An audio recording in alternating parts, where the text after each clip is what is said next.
When Corey returned, Travis just never really got around to smoking or bringing those cigars and forgot to do that. And so he presented that cigar to his father. The hat is so that Dad can ride in comfort and style into eternal life. Corey, would you come please and share your thoughts?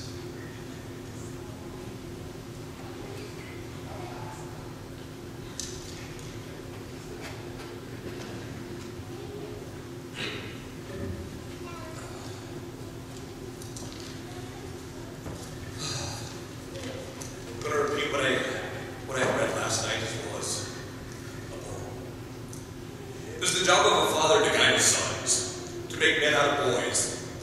This Dad knew, and these are the traits he strove to instill. I share them with you so that his legacy endures by those of Travis and my sons. There are 6 major traits that men should personify. Those traits are courage, industry, resolution, self-reliance, discipline, and honor. Courage. Aristotle believed courage lay between fear and recklessness. Doing the right thing for the right reason. There are 3 types of courage. There's physical, which is risking physical harm to help others over your own safety.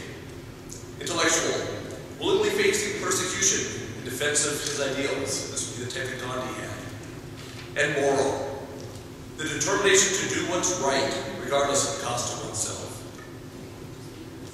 Industry. Every man, regardless of wealth, has the same number of hours to do what he will in any given year.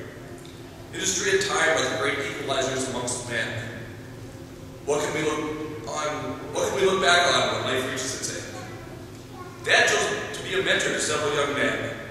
Through scouting and example, he taught lessons to those of us who would care to learn. In doing so, he gave us numerous gifts of many practical skills. Resolution. If industry is the motor that propels men to greatness, then resolution is gasoline for that engine. Dad may not have finished every project he started, but what he did do was ensure that every need was met. The projects he hated weren't merely set aside. He'd hammer at them, curses flying, finishing the goal perhaps not as quickly as he should have, but he did ensure that eventually they did get done.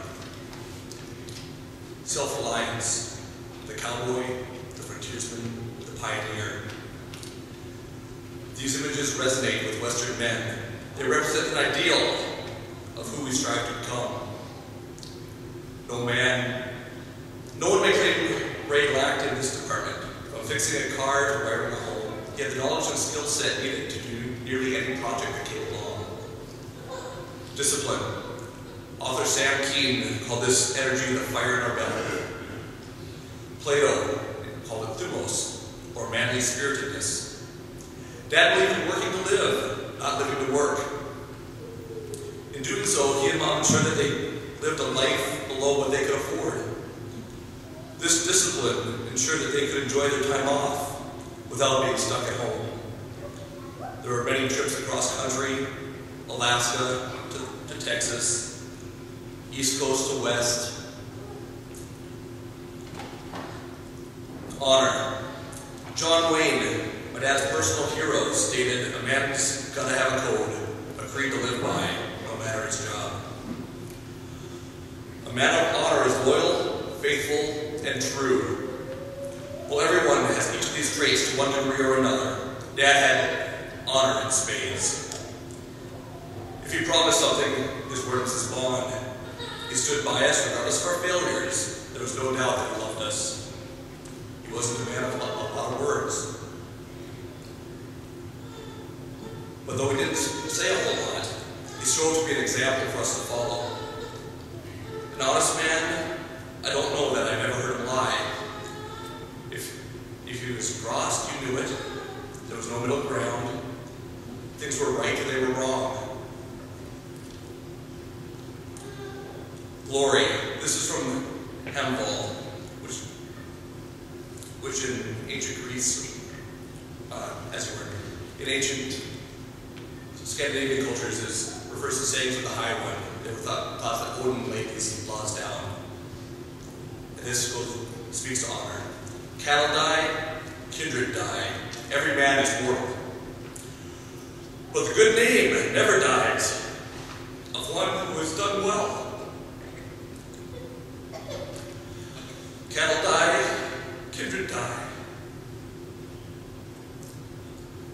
Every man is mortal. I know one thing that never dies, the glory of the great dead.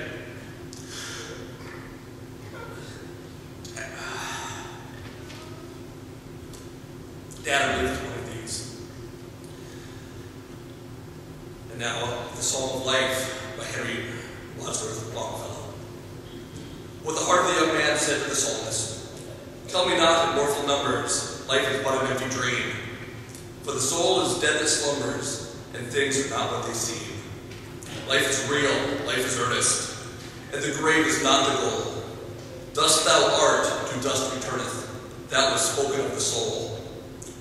Nor enjoyment, and nor sorrow, is destined to end our way, but to act, that each tomorrow find us further than today. Art is long, and time is fleeting, and our hearts, though stout and brave, march still like monks to the grave. In the world's broad field of battle, in the bivouac of life, be not dumb, driven cattle, be a hero in the strife. Let no future, however pleasant, let the dead past bury its dead. Act in the living present, heart within and God overhead. Lives of great men all remind us, we came our lives sublime, and departing, leave behind us footprints on the sands of time. Footprints that perhaps another, sailing over life's solemn main, a forlorn and shipwrecked brother, seeing, shall take heart again. Let us then be up and doing, with a heart for any fate, still achieving, still pursuing, learn to labor.